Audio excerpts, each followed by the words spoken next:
Well, good morning, everyone. I scurried outside today to shoot this video for you this morning because once again, it is going to just be brutally, brutally hot today. Yesterday, we kind of had a double whammy because in addition to being 104, it was also windy. But fortunately, we haven't had a lot of humidity. And even though it's just been, the temperatures have just been brutal, nevertheless, the mornings are still really, really lovely. So if you get out early enough, you can do some work in the garden. You can get your 10,000 steps in by walking around the neighborhood. And it's just not too awful. If we look at the weather forecast for the next 10 days, it looks like it is going to be equally as hot. I think we are 100 or over every day into the foreseeable future, which makes me especially glad that I planted all of these heat-tolerant, drought-tolerant plants, even though, yes, I have been doing my fair share of watering. And here's my question of the day. How is the summer continuing to unfold for you? I so appreciate everyone's responses when I asked you where you lived and what your temperatures were.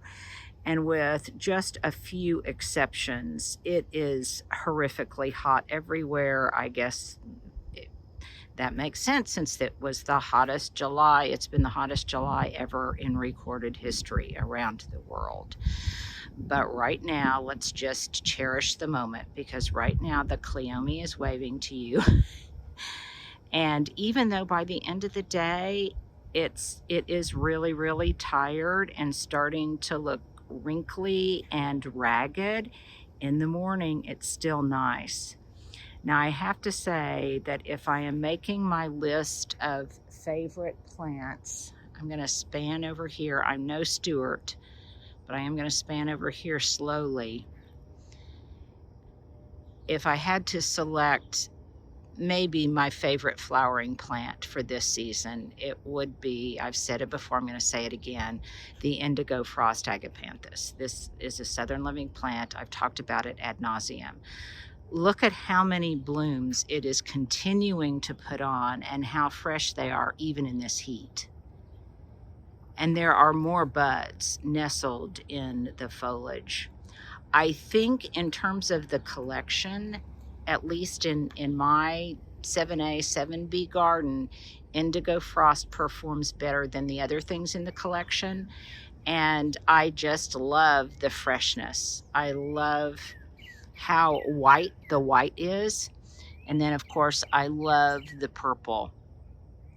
Plus, as I've said again, many, many times, I love the fact that it is going to be, I am hoping, a recurring element in my flower garden next year because it is cold hardy. And if I mulch it really well, and I'm going to talk a little bit more about mulching later on, I think next week. Mulching now, but also mulching this fall. And what I think my strategy is going to be. But not only am I a big fan of these agapanthus, but boy, the pollinators are too. And this is what is on, and this is what I talk about, the white. I mean, look at the white of that rose and then the white of the agapanthus and then the white of the white wedding hydrangeas, which are just now starting to turn brown, but nevertheless, even the brown color will be beautiful in the fall garden. And these have, well, everything has performed beyond my expectations. I have been trying to keep water in the bird bath, and thank you guys for reminding me because I do forget, and I keep thinking I need to do it and then I get distracted, but I will put a large stone in there because some of you said that birds like to perch on it. Interestingly, when I had this same bird bath at the other house, that was not an issue. They apparently could see the bottom, and there were always birds in there. And but nevertheless, I'm going to take your advice, because there haven't been as many birds at this new location, at least not in the bird bath. So I'm going to take your advice, and I'll put a large stone in there upon which they can perch. The Eugenia, which I have scattered around the garden, and let's also take a moment here to pause and look at how one of the things, maybe one of the more common pedestrian things, but that I am just so proud of, is the fact that we were able to renovate the grass. And even in its kind of shaggy state right now, we dug out the crabgrass, we fertilized it with Milorganite, we have been watering it, and it looks great. You may also notice down here in the unirrigated portion, because we got so much rain earlier in the year, that this unirrigated stretch between the sidewalk and the street is also doing fine. And you might also notice that we put the watering donuts back on there, which we filled yesterday, and I'll be doing that because in addition to being very, very hot, I think it's also going to be very, very dry for the foreseeable future. So those bags have been put in place to kind of attenuate the drought. And I love these just shocks of gold that come from, well, let's just start here. The shocks of gold that come from this golden feverfew that I seeded very late. I typically think of it more as a spring performer in conjunction with the tulips and the pansies, but it has done really, really well, as has that bicolored white and yellow lantana along the border. And I think next year I'll put more of that in. And then a lot of you ask about the Minoan lace, which is a cousin. I've told you this before, but sometimes I know it's hard in the translation. This is Minoan lace, Minoan lace, which is just a more compact, well-mannered form of Queen Anne's lace. And let me show you. You can see obviously the fresh blooms and the buds, but you can also see where it is starting to go to seed right there. And they are very prickly, sticky seeds. So it is very prolific when it does go to seed, but it's not too difficult to take out. And again, a lot of this stuff will be going to seed, and if I don't want it there, I will just scrape it off from the surface. Looks today like the wind is kicking up again. Look how gorgeous that salvia, I believe it's May night, looks in conjunction with that sunshine ligustrum. And by the way, right now, if you are local in Oklahoma City, go by Breck's, because they're having a sale on spotlighted plants. A new plant every day of the week will go on sale. I think it's 40% off. And in general, they just have fun stuff. We'll be shooting there a little bit later. I love the way the white flowers of the Cleome look with those Eugenia topiaries, which, by the way, can handle absolutely full sun, hot conditions, and they don't even bat an eye. Now, I made a couple of changes. You can see that the sidewalk is wet because I just watered. I did make a subtle change up here on the porch. Yes, you keen-eyed observers noticed that I moved the finials, moved the urns up here, and did a little switcheroo.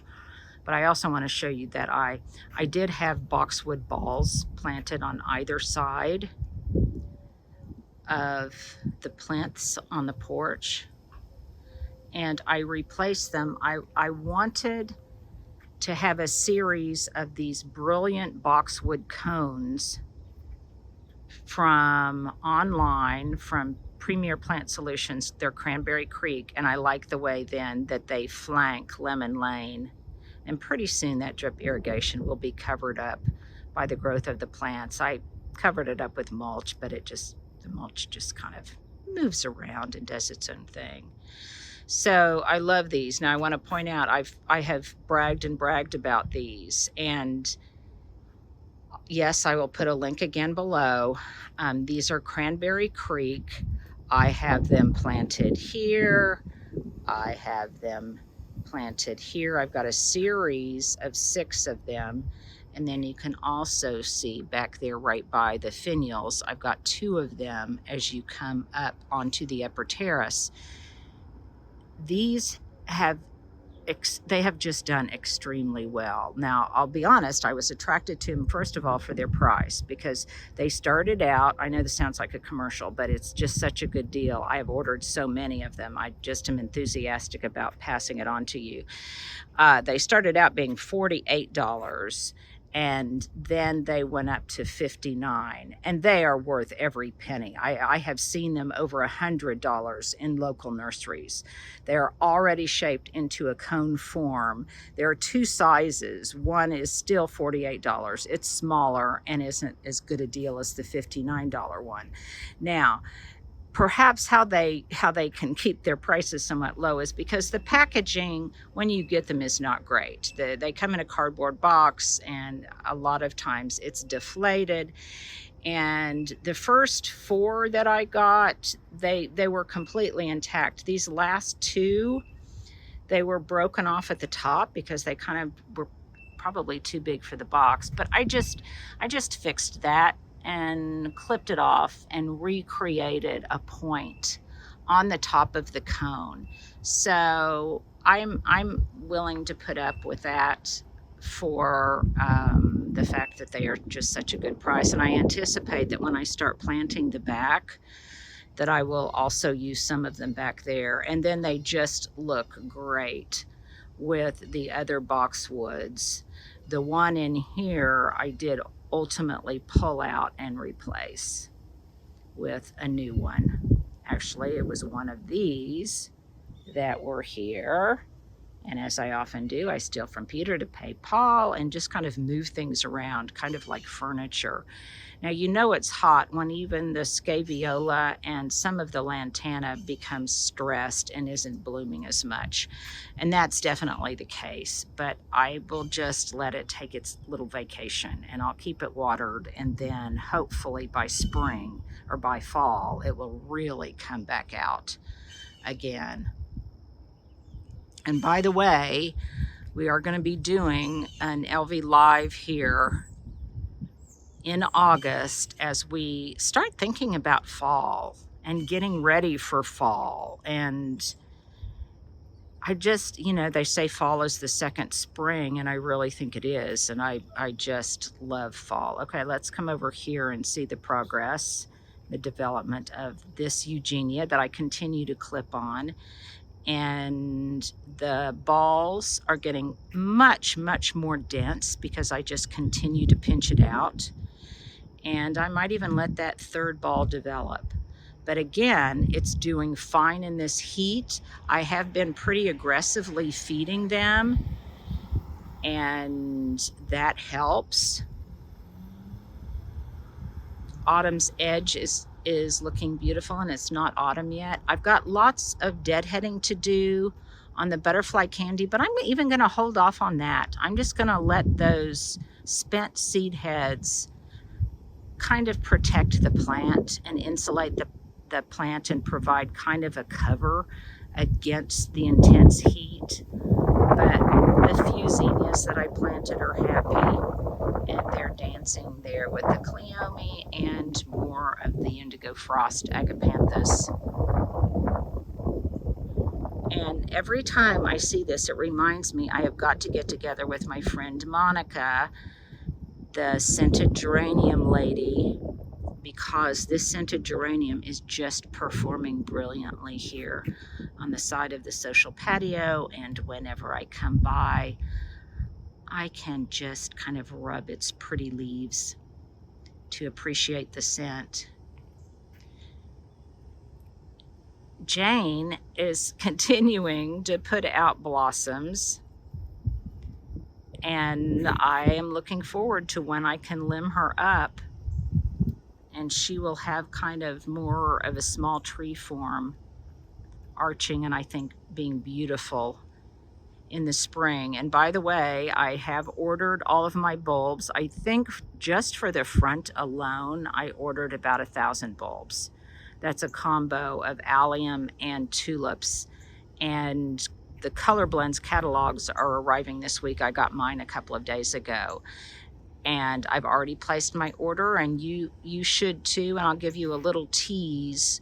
One of the varieties that I planted is called Smooch, and I love it. I've grown it before at the other house, and I think I want to grow it again. Despite the heat, that orange rocket barberry, that deep burgundy or deep maroon over there, continues to put out new happy growth. And as I've said earlier, I anticipate in the fall, when I add some pumpkins and some other things, that autumn's edge will really be beautiful. I didn't plant this area quite as densely, and I like the fact that there's negative space along the eastern border. And the flounciness and the density of the other flowers is much more predominant on the upper terrace towards the center.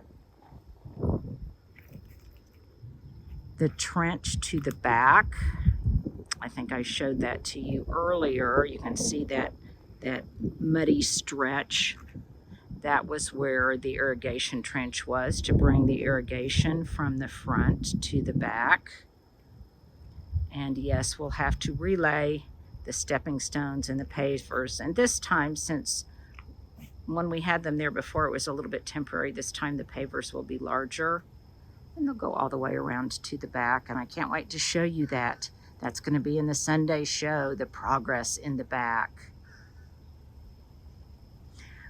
What's been interesting to observe for me too is I planted lots of ajuga, and I really was kind of worried that it might have too much sun here or that it might not flourish, but it is really doing so well. And I think it's because ajuga really wants good drainage, and it's got both good drainage and adequate water and adequate sun, so it's doing beautifully. I guess I should not neglect this side. I tend to neglect the areas that are not quite finished. But the Moon Dance hydrangeas from Southern Living Plant Collection and those Encores, look how beautiful they look, even in this heat. So they're starting to put on flowers, and I like the fact that they are starting to bloom when the other ones have kind of already done their thing. Let me with great dexterity walk over here and show you how pretty these pink Encore azaleas look. This is carnation. And can you imagine what this whole area is going to look like, this expanse, when all of these grow together and it is just solid? In both the fall and in the spring. And you can see there more of that ajuga. I've got some weeding to do in there, but it's just fine, and it's spilling over that edge. And you can see where progress kind of stopped. But soon it will be complete, and the front will meet the back. And in short order, more quickly than I ever would have anticipated, both the front and the back will be finished. This patchwork on the concrete has yet to be sealed. And once it is, these phantom steps will kind of be a staging area, probably for some pots. And at that point, I may or may not put an awning above this phantom door, and I'll just kind of wait and see on that. And then I'll put some climbing wire all around the outside of the door and the windows for Taiga clematis and those roses to climb. And then I think this area will look as if it's been given its due attention. Excuse my little fumble there. And then these Oakland hollies, another Southern Living plant, stalwarts. Look at the new growth they're putting on. These may need to be lit on either side at Christmas time. And yes, it's interesting because even though it's been so hot, I have noticed a subtle change in the quality of the light, and it's starting to glisten at certain times of day. The mornings are still cool. And Stuart and Leah and I had a meeting, and we were all talking about the subtle changes that we began to notice. So definitely the seasons will change and it will get cooler. Let's stand right here and look at the back of the urns, because I think that gray is really beautiful. It's not dichondra, and the name escapes me of what it is. But so many times, and I apologize, so many times you guys have asked me what the white explosive tiny little flowers are, and that is diamond frost euphorbia. And again, it is another true champion in the heat. And I've got it in pots, and then I've also got it, if you look in the distance, you can see that light green pot. That is the $48 version of the Cranberry Creek boxwood, and you can see how small it is in comparison to these larger topiaries. And by the way, I have declared, I did it last year, because I have the power, why not? I have declared August Topiary Month. So we're going to do lots of topiary projects, and I'm going to be highlighting different kinds of topiary. I have been snipping some of my hydrangeas. Ooh, did you see that little birdie? Look there. I have been snipping some of my hydrangeas to bring them into dry while they're still in that limey green state and before they turn brown. There's some more zinnias over there. It's so full and so lush in its first year. The other thing I think I might try to do is dig up and bring in this Joseph's coat, because it's grown so much and has matured so much and is just the perfect counterbalance to the Sunshine Ligustrum. And it just plays so well with the blues and the purples in the garden. For example, right here, this Veronica. Look at what a great color combo.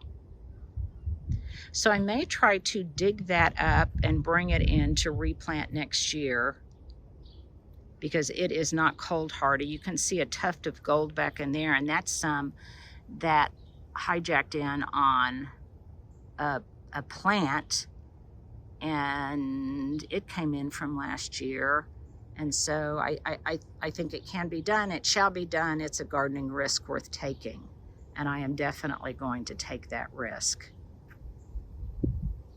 We have a little bit of cloud cover, so I can't help but just continuing to film. Oh, let me give you an update on the boxwood basil. I just keep snipping away at it so it doesn't go to flower. However, it just really wants to propagate itself and go to seed. You can see this one in the back, how sweet it is as it begins to flower. And you can see here where I've clipped it and where I have not. And then the little tufts that I just stuck in the ground. They're making little baby globes too. And they will grow up to be big like their mamas and daddies.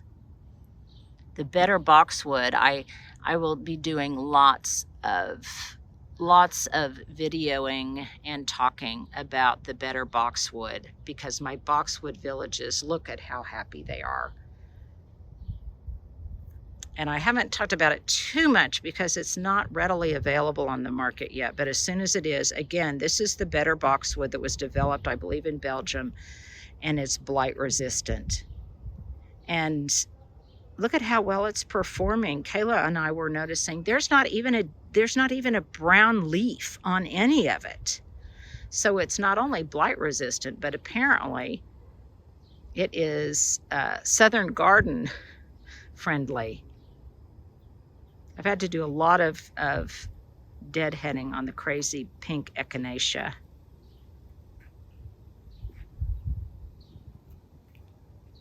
And fun projects with the milkweed and the kiddos across the street. We've been doing some gardening with children here. Well, hello. It's always so lively up here. Now that Gara has tripled in size. It's over here, but it just isn't blooming. Maybe it's getting too much nitrogen or something. I haven't been feeding it. It looks cool even when it's not in bloom. And all of the purple, if you're not right on top of it, the butterfly candy, you can't see that it needs to be deadheaded, and it's just this beautiful drift rather of purple.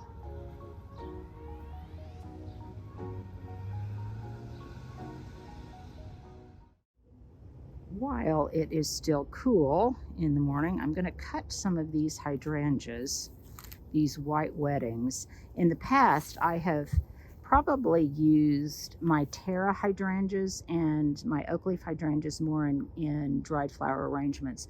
But the heads on these white weddings have gotten so big so fast in one season that they'll be perfect for bringing in as dried blooms. And how do I know when they are ready to come in?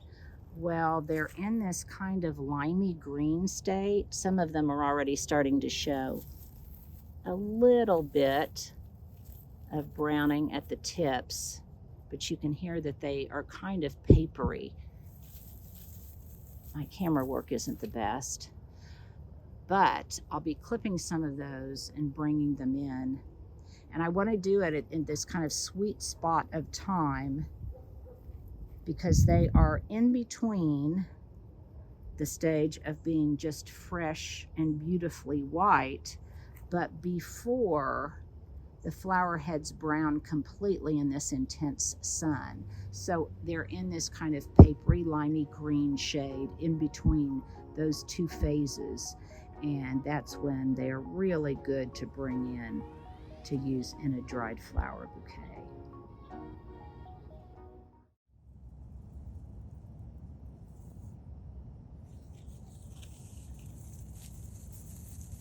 That's a good candida right there.